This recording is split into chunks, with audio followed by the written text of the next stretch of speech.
Hi everyone, I'm Chesh from Cheshire Plays Games, and this video is sponsored by Wizards. Thank you very much, Wizards, for the commander decks for this series of videos. What we're going to be going through is a number of things. The first one is we want to identify what the commander decks are really good at and how we can change them up to make them work even better so that you can bring it to the table, play against people, and have a lot of fun. A few caveats here. The first one is that anything like fetch lands can't be done, because fetch lands are quite expensive, not everyone has access to them.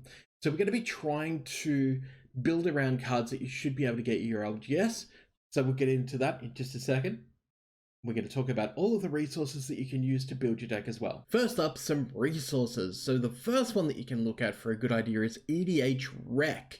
So EDHREC.com is a great tool for you to have a look at other decks that are on the net.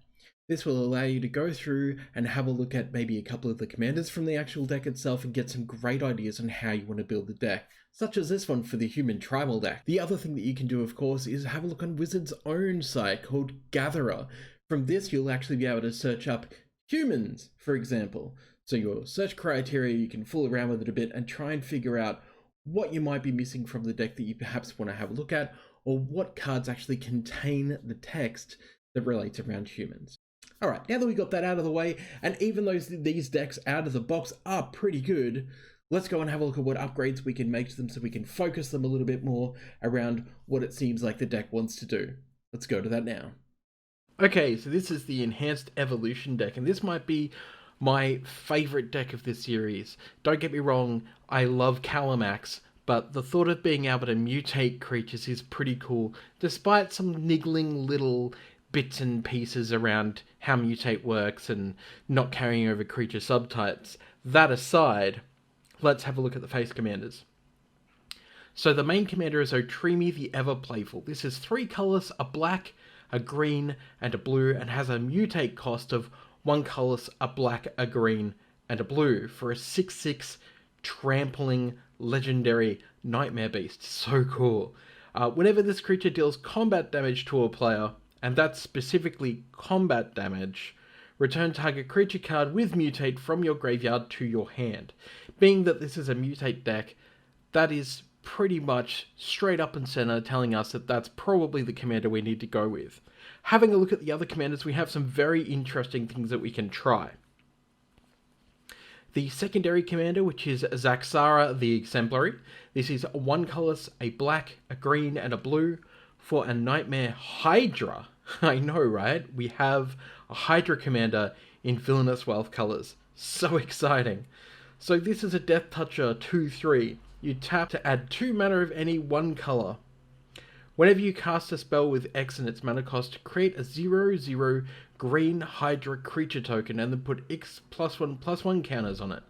So, I mean, already that's pretty cool if you want to play a Hydra deck, or if you want to play a deck that has X in its mana cost.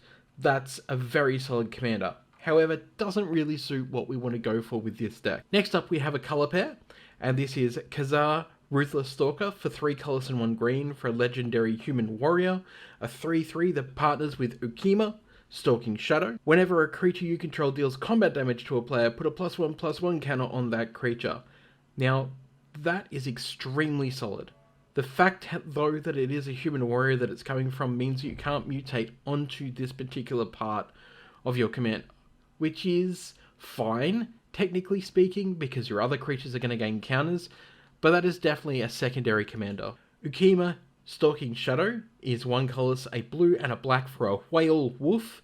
Yes, this is a wolf whale. Partner with Khazar, obviously.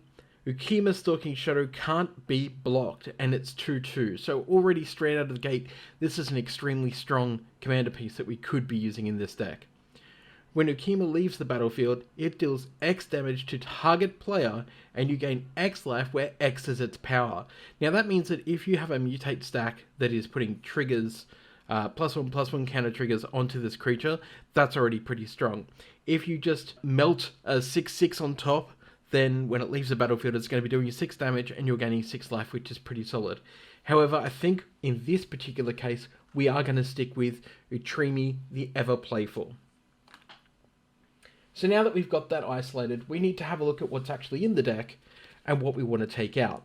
So the first thing we need to look at is what doesn't really suit what we're trying to do, or what isn't mana efficient or generates us enough really good mana from, say, a land.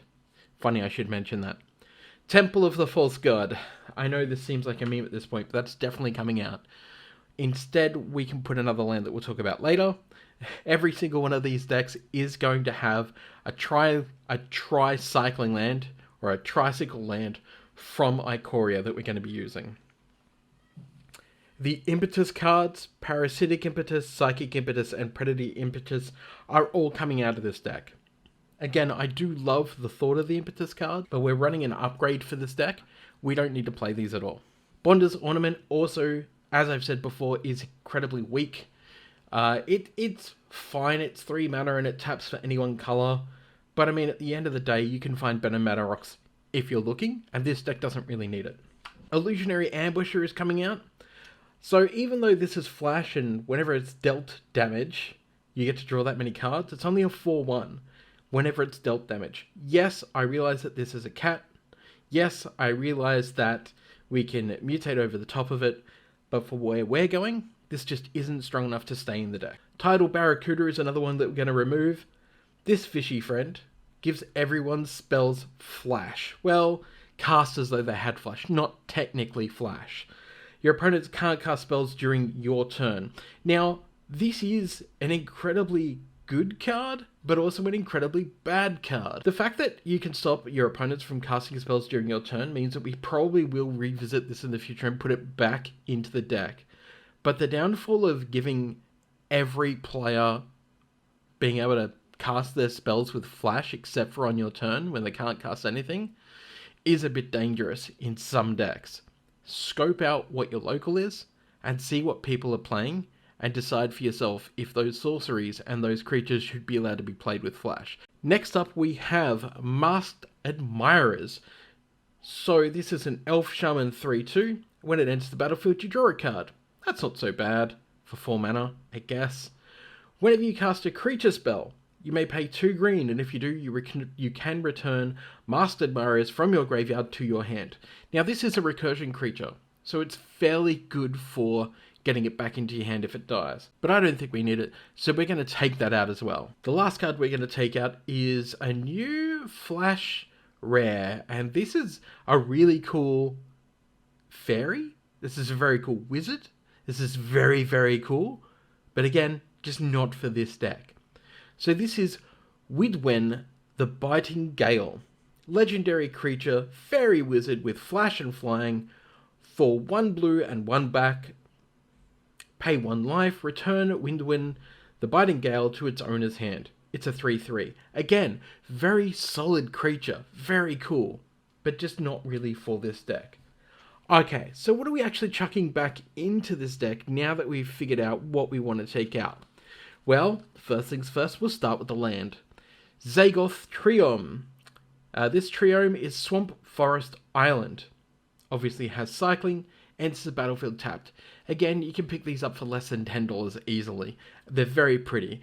If you pick up the full art version, you're still probably paying under $10, and I would suggest picking up the full art version, because again, it's just very, very pretty. Commander Sphere makes a comeback, of course. 3 colors for an artifact. Tap to add to your mana pool 1 mana of any color in your commander's color identity, and you can sacrifice it to draw a card. The reason that this is better than Bonder's Ornament is because you can sacrifice this to draw a card. That's it. You're not paying 4 to draw a card. You're not spending all that mana and getting just 1 tiny little resource out of 4 resources. Okay, so the next one we have is Swiftfoot Boots. 2 colors for an artifact equipment. It has an equip cost of 1. And equipped creature has hexproof and haste. Unlike its brethren Lightning Greaves, Swiftfoot Boots allows you to still target your own creatures. See, unfortunately, Lightning Greaves actually has Shroud. So when the creature has Shroud, it can't be targeted at all. We have Coastal Breach, which is 6 colors and 1 blue. It has Undaunted for a sorcery. So this spell costs 1 less for each opponent that you have. Return all non-land permanents to their owner's hands. So the good thing about mutating is that you get the whole stack back to your hand. So that can be very cool. We have a copy of Spark Double. Now, this is one of my favourite cards of all time. 3 colours and 1 blue for an illusion 0/0 creature.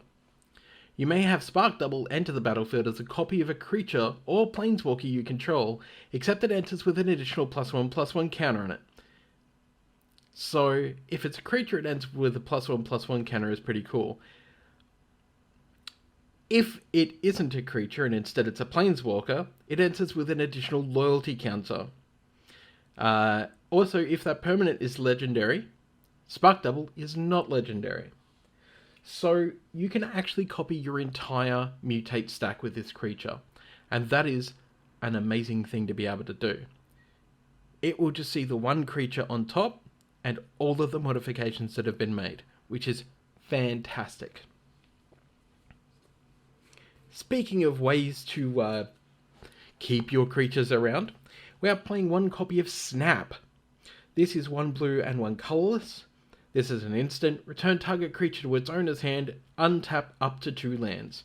Most likely you're not going to be using this a lot on your own turn, but if you want to replay that Pouncing Shark, absolutely Snap is a great resource to be able to do that.